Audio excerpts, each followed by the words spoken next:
Do you always like to do things on your own? Or do you just bottle things up all the time and don't vent it out? In today's video, I'm going to talk about asking for help. Sounds pretty easy, but is it? Enjoy.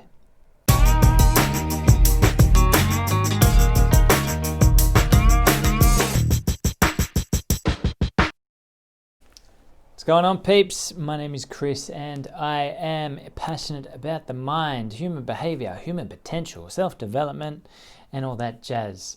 And I am going to give you tips, tools, advice, experience and perspectives, anything I can to help you on your journey throughout this thing that we call life. So I thought this would be a good video to make in relation to how a lot of people bottle things up and they just get it just becomes too much, and they may end up with anxiety or depression or just feeling not supported. And one of the things that I realized in the past was that the way society kind of, especially as a male, the way society has kind of conditioned us is that sharing our problems or challenges or being in touch with our emotions a bit more is seen as like weak. It's not strong and tough to do that as a man. It's seen weak, which is a load of utter bullshit, because what happens then is we bottle all this shit up as a male or as a man, and that can cause other shit for us down the future. So being able to kind of, vent it out, or being able to let it out in emotions is important for us. It's important for us as human beings. Like, we were given these emotional guidance systems for reasons, right? Not to just kind of hold it in and then explode.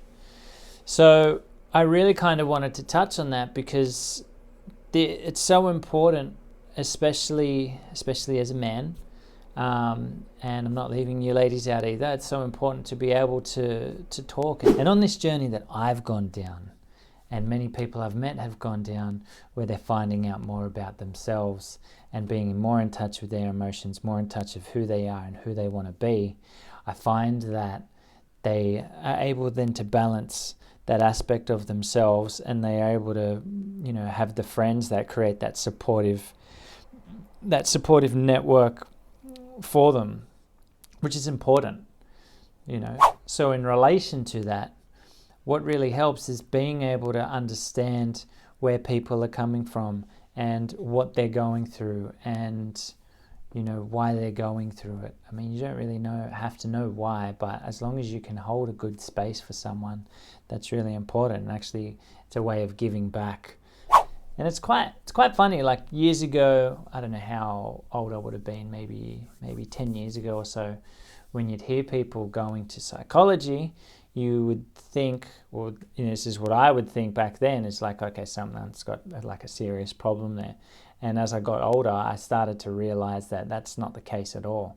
Just everyone's, dealing with certain aspects of life that maybe they can't juggle well, or they're dealing with old patterns from the past, or old things from the past, which, have now come up to the surface.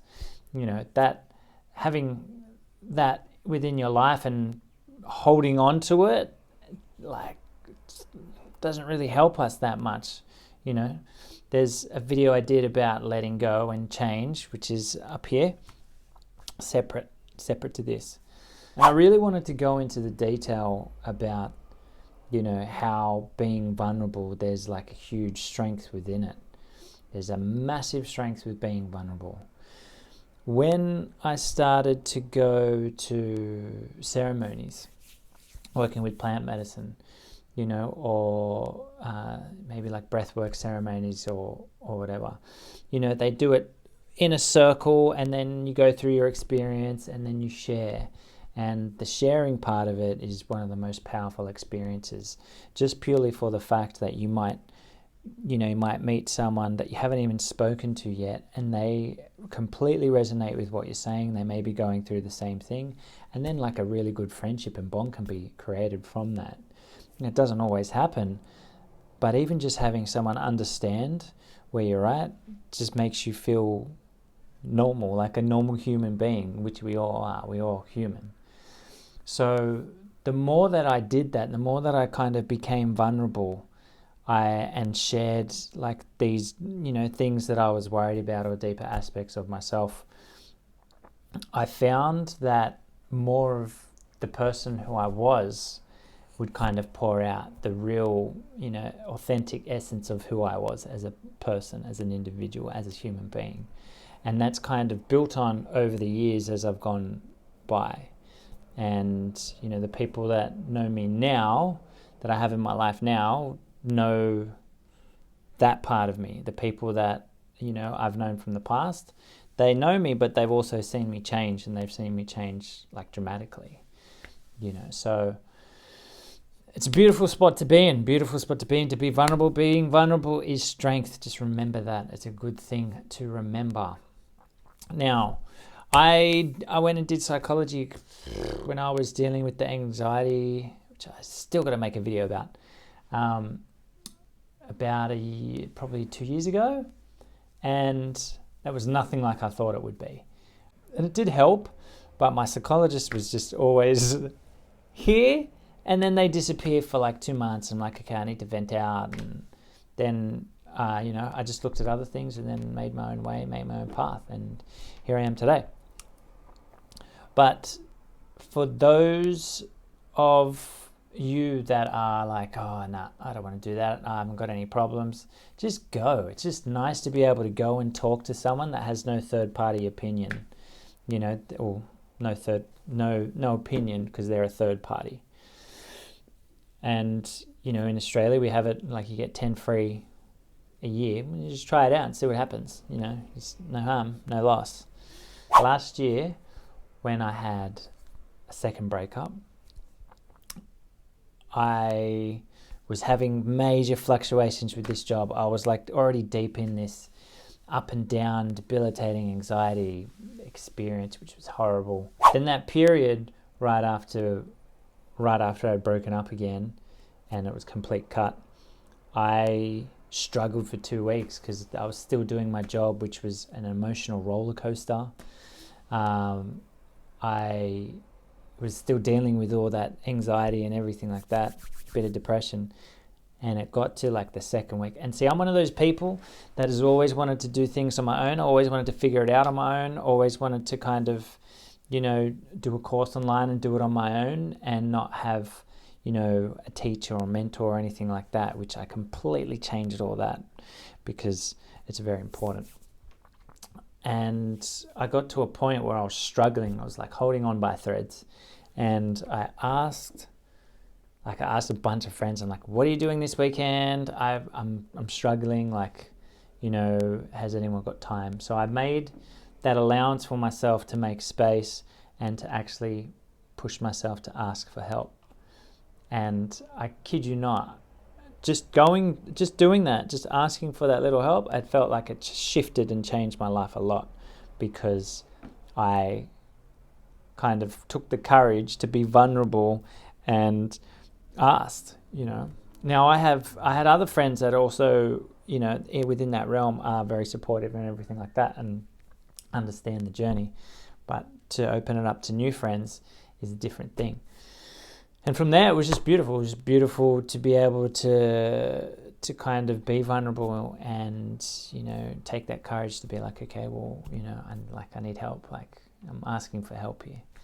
And yeah, there's power within that. So I don't want you to feel that there's no power within asking for help, or it's not tough, or, it's not listened to.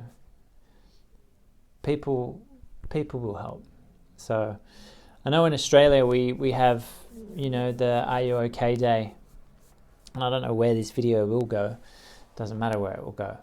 But if you're struggling, it's okay to ask for help. It's totally okay. It's okay to tell someone, And just it's also good to know when is the right time for you to do things on your own, just within normal everyday life, and when to actually ask for help, even if it's not to do within the mental health space, but just in general. Like I said, doing the courses, like I would have been better if I asked for help, had mentors, etc. And now, that's what I'll do. I'm like, okay, well, if someone does this job better than me, I'm going to ask them how they do it so well, so I can do it just as well, right? It seems simple enough. So hopefully you get a good support network. There's heaps of meetup groups if you want to go down that path. Psychology is free in Australia if you go to the doctor and get a referral up to 10 times. And asking for help is not a weak thing to do. It's okay to be vulnerable. Being vulnerable and sharing is quite powerful. Just do it with the right people. And that's basically it for this video.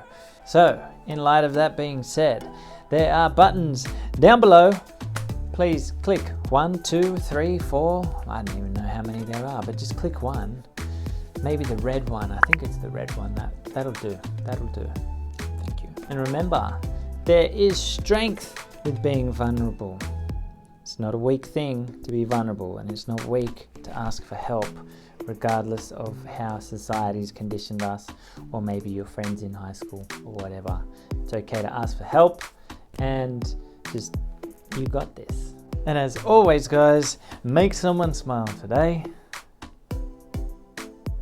Hey, you never know what small difference can make big changes for someone. Do it. It's so easy. Even that old guy in the street that's on one of those motorized scooters, just cruising on, just say, cool scooter, buddy. Simple. Easy. And as always, like that one, bit of a brain buster for you. Keep on keeping on. Much love and peace.